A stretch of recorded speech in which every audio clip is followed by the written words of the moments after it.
So, hi, my name is Lucretia Johnson. I'm a registered dietitian at the Otis Moss Jr. Food for Life Market. And today we're going to be talking about the kale and quinoa rainbow power bowl. So I love this dish because, as you can see, it highlights eating the rainbow. So you see all the different colors we have. It also highlights including multiple food groups in one meal. So this power bowl has fruit in it, vegetables, whole grain, dairy, and also protein. So January is, that time of year that everyone wants to focus on being healthier and kind of have that reset. And I think the Power Bowl is a great way to do that. And, I think the biggest thing we want to focus on is not so much taking out bad things from our diet, but adding in more nutritious things. And the Power Bowl really reflects on that. So one, we want to eat whole foods. These are all excellent whole foods. They're closest to their natural source. So you want to eat, lean meats, seafood, chicken, dairy, yogurt, fruits and vegetables in their most natural state, and including more fruits and vegetables. So try to put half of your plate to be vegetables. I think that's a really easy way to include more. Or having a snack that's a fruit, 2 or 3 times a day. Also, always including in whole grains in your diet. So, with this recipe, we're gonna have some quinoa, which is an excellent whole grain. And whole grains are so good is because it includes every part of that grain. Instead of just having the endosperm. So, refined carbohydrates, white breads, white rice, those are things that are typically like that. And we also want to have foods that have protein. So today for our protein, we're going to have some walnuts. And we're going to use some goat cheese, which has a little protein in it as well. And then for our dairy, it's going to be that goat cheese. And we all know, 90% of Americans don't eat enough dairy. So goat cheese is a great way to add that in. And this recipe just kind of includes a little bit of everything to help you get started off with your year right. Great, thanks. I'm Ryan Hamel, and I'm the System Culinary Manager with University Hospitals.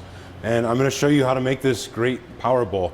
And the cool thing about this is you can really take it and make it your own. If there's some of these ingredients that you do like or don't like, you can sub them out. If pomegranates are a pain in the butt or they're not in season, right now in the winter months is when pomegranates are best. But if you make this bowl in August, blueberries are better, and they're a great addition to the salad as well. Or, use whatever's local. Maybe apples. Apples work great as a fruit element too. But there's a couple concepts that we're going to cover here. I'm going to show you guys how to massage the kale. And I love working with kale because, 1, it's cheap. 2, I think it's really good if you manipulate it a little bit. And 3, it's readily available in every grocery store I go to. I'm also going to show you how to make a vinaigrette. So making your own dressings, you can really control the amount of salt that you're putting in your system, and you can make it your own. If you don't like maple or orange, or you want to use honey instead, you absolutely can replace ingredients out. Just look at the recipe and follow the process. I'm also going to show you how to make some quinoa, and then my favorite way of caramelizing onions, which is in the oven, and I'm going to show you what these look like after we pull them out. So I'm going to get going here. The first step that I'm going to do is I've got one bunch of kale here, and really all I'm doing is getting rid of the bitter stem. So I'm just taking these pieces right here and ripping them up into like bite-sized pieces. And kale in itself is naturally pretty bitter, but if you get rid of the stem and you massage it like this, it gets a lot tastier. The way that we do this is we take a little bit of lemon juice, and I've got maybe a couple tablespoons here, really, not a ton. And then I've got some extra virgin olive oil. And I'm not even worried about making like an emulsion or anything. This is just really, we're just gonna rub the lemon juice into the kale. So we're gonna mix that up really quick. I'm not putting too much work into it, just kind of combining it. And then we're gonna throw our kale in here. I put a little bit of salt and pepper in there, just a little tiny pinch, maybe like a 1/4 teaspoon. You could leave the salt out. And then get in there, and I don't know if you can hear it, but it's like scrunching. And the leaves start to go from like dark mottled green to this really, really pretty Kelly green. And when you do that, it gets like this silkiness to it, and it's a lot more palatable. It's a little bit sweeter. The acid and the fat really bind to the leaves and make it a lot more tasty. So this is my favorite way to do kale. You can also, saute it up or whatever, but yeah, no, that's my favorite way too. And I probably add way too much olive oil and lemon juice when I typically do it. I was like, oh, you could add way less. That's nice. Yeah, I think that if you add too much olive oil and lemon juice, it like gets a little bit. It can. Yeah, it can get a little soggy. A little soggy. Also, like the lemon juice takes over. This will last. Honestly, this will hold up for a couple days in a refrigerator. So if you want to do this ahead of time and make, maybe your meal planning for the week and you want to make a couple kale bowls, you can make this way ahead on Sunday, and then on Monday, Tuesday, Wednesday, it's really not going to lose its integrity past here. And I'm going to kind of show you what it looks like. It's gone from that really muddled green to a really bright, festive, and you kind of work the olive oil and the lemon juice into all the little nooks and crannies of the kale. So that's the first step and component of our power bowl. I'm going to wipe down really quick here. The next thing that we're going to make is quinoa. And you can buy quinoa at your local grocer. They have it right here at Dave's Marketplace, which is where I bought this. Whole Foods is a great spot to buy it because you can buy it in bulk and it's a little bit less expensive. Red quinoa is a little bit pricier. White quinoa is a little bit less expensive. They're fine. It's all basically the same nutrient content. It doesn't matter. But just look for uncooked. You can find it pre-cooked, and then they're going to have ingredients in there besides quinoa. You want 100% quinoa ingredients in there. And this is easy. It's like the easiest thing on the planet to cook. It's a 2-to-1 ratio. You read the back of the bag. I got a cup of quinoa here. And with red quinoa, we rinse it a couple times and then dry it off. And then I just pour in 2 cups of water. Honestly, I've even done this by eyeball and just used like the top digit of my finger to measure the depth on the quinoa. And it's been pretty close. Just a tiny pinch of salt. This goes on the stove. It comes up to a boil, and then we reduce it to a simmer and let it go for about 25 minutes. Okay. And when it's done cooking, can you guys see that on the camera? It gets really nice and like springy. It unravels. I don't know how else to describe it, but that's what quinoa looks like cooked. You can also eat it raw, like if you put it in a milkshake or a smoothie or something like that. You could also eat it raw. It's totally fine. It's just this is a little bit more palatable. And the great thing about quinoa is it tastes like pretty much whatever you put on it. Exactly. If you want cinnamon flavored quinoa, I've eaten this like instead of oatmeal in the morning with a little bit of almond milk and some cinnamon. It's outstanding. It's one of my favorite things. So check it out if you've never tried quinoa before. All right, so quinoa's cooked. I've also got a couple other ingredients here. I've got some edamame. And edamame is cool. It's just they're hulled soybeans, right? Mm-hmm. And edamame is a perfect protein, right? Mm-hmm. So all 9 amino acids essential for human cell growth. So there's not a lot of perfect proteins found in the plant world, but if you're looking to integrate more plant forward proteins in your life, edamame is your buddy.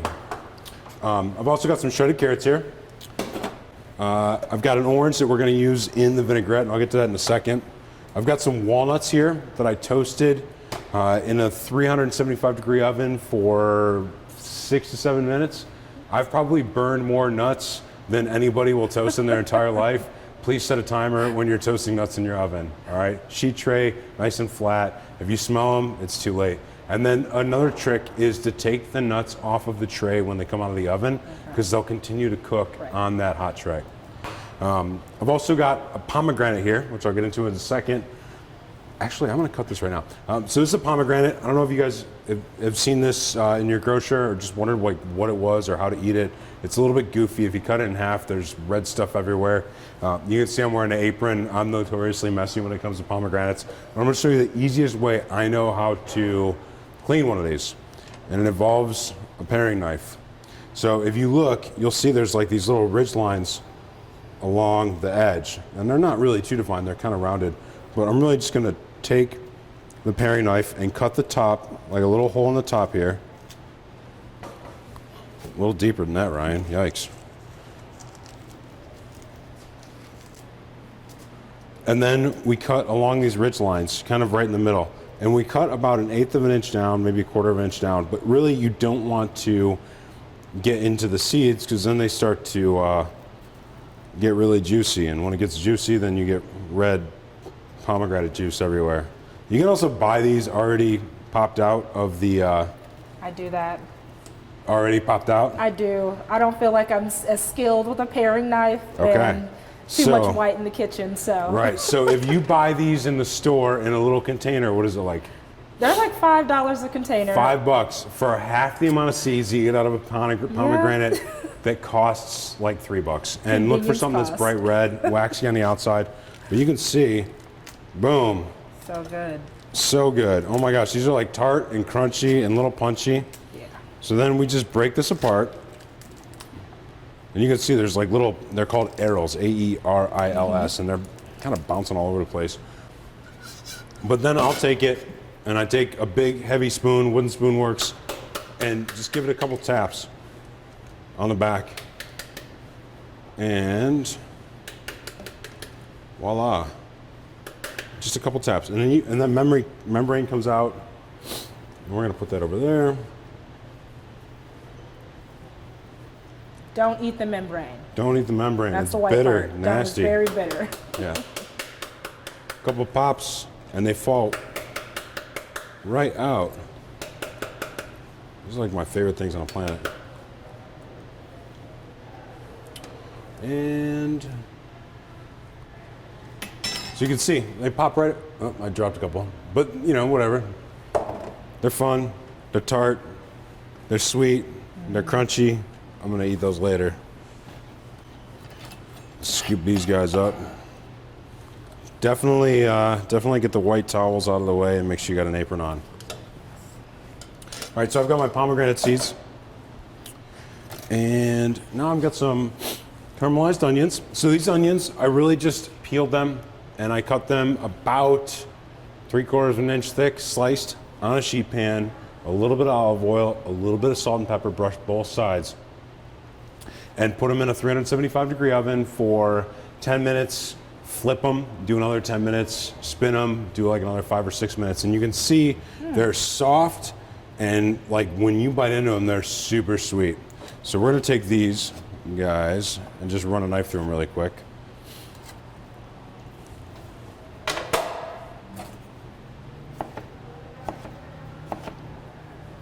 And they're so, this is like the best way to caramelize onions because you use a lot less fat, and they cook evenly and they get nice and dark and brown and yummy. Yeah, that looks good. I've always caramelized in the pan, and I feel like you said, it takes more fat to Oh my gosh, do it. and it takes forever, right? And it takes forever. You just And you're have to stirring them, and you never know if it's perfect or not. Exactly. This is so easy. It's literally like, you know, maybe 20 minutes in a 375, 400-degree oven. Ovens vary. Use your own judgment. If it starts to get a little bit too dark, back it down a little bit. That is that component. We've also, I'm gonna make this vinaigrette. I've got some crumbled some goat cheese right here that we're gonna crumble over the top. The vinaigrette's real simple, and I've done a couple of vinaigrettes in this kitchen, but we have a few ingredients here. We've got some Dijon mustard. I've got some pure good maple syrup, just a couple tablespoons. Stuff's not cheap. Don't use the corn syrup with the amber color, the pancake syrup. Just use like the good stuff and save it for the fun recipes, right? It's natural, right? I got some extra virgin olive oil. You can use canola oil too if that's a little bit too much for you. And I've got some red wine vinegar, apple cider vinegar, sherry vinegar also work. I've zested one orange and juiced the orange as well. And then I've got some curry powder and a couple of shallots. So all we're gonna do is we're gonna take vinegar,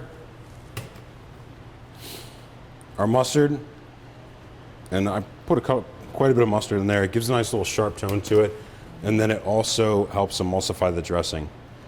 Maple syrup, sweetness, kind of counteracts the mustard. I'm gonna get it all in there. And I love maple syrup. And then I've got shallot and my curry powder. And my orange zest.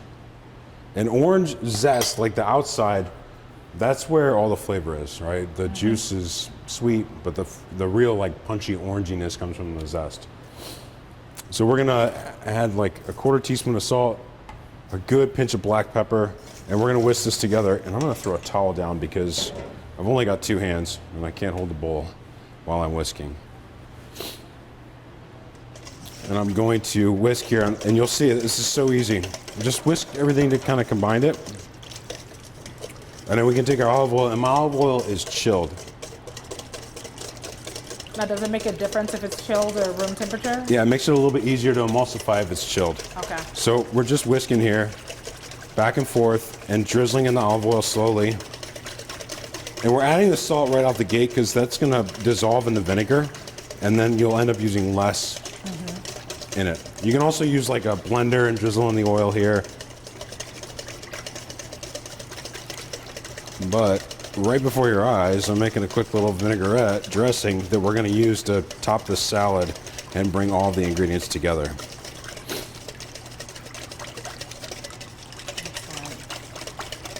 Just keep adding a little bit of olive oil, keep whisking, and it'll start coming together. It'll get a little bit thicker. And another great thing about this Power Bowl, we call it the Rainbow Power Bowl, and it just really clarifies, eat the rainbow. And when you're eating more colors in your diet, you're getting more phytonutrients, you're getting more nutrition. It is the way to go. So we all know orange is great for beta-carotene, and that can help with your eyes, your immune system, your bone, and your skin health. We can think about lycopene, so that's things that are like red. So tomatoes, pink, grapefruit, red peppers, and that also adds a lot. So with those pomegranates, you're getting some of that lycopene, and it's supposed to have, good effects for cancer and helping. Yeah, and it all came together. I just tasted Beautiful. it, just to check for seasoning. Yeah. The orange is really punchy. It's really fun here. Give this one a try. I'm gonna put my towel away. So now we can bring it all together. Let me go wash my hands really quick. I'll be right back.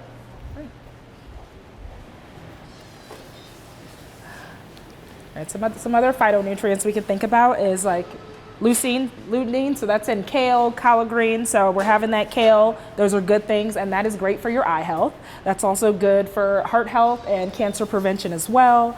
And then we think about things that are red, like in red wine, so we use that red wine vinaigrette, so that's also good for heart health, cancer health, lung health, and inflammation. So eating the rainbow has a great benefit, and it's easy to do. Pick any color from the rainbow and just keep going. Right, so I've got all my ingredients in front of me now, and now we're gonna put this whole bowl together. It's real simple. We're gonna take a little bit of kale here. I'm gonna build this for 2 people.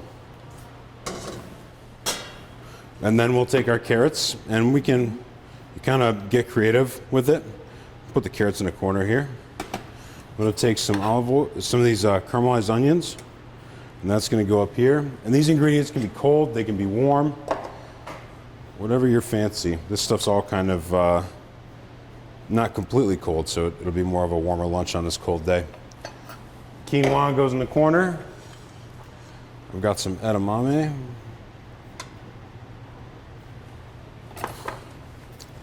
My pomegranate arrows.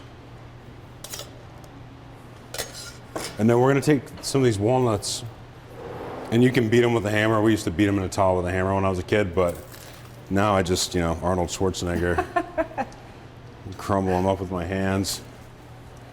And then we'll take this goat cheese, and goat cheese I like using here just because it's got a little bit of a tang to it. It's crumbly. It's a great substitute for cream cheese if you're watching your lactose intake. It's a little bit lower. Plus, I think that it's, for me, it's just a little bit, I don't know, it's fun. So we're just gonna take a chunk off of this and crumble it right on top. And that's probably good for 2, maybe 3 people. And then we can take this vinaigrette, and I would serve this on the side, but just drizzle it right over, and then kind of mix everything together. And you don't need a ton. I only used maybe, a couple tablespoons, but you can see that is our rainbow power bowl. It looks beautiful. Thank you. Yeah. Thank you. And that's everything. Thank you guys so much for joining us. Try the Rainbow Power Bowl. It's the perfect way to start your year off, being healthier and including, more fruits, vegetables, and whole grains. Yeah. Thank you.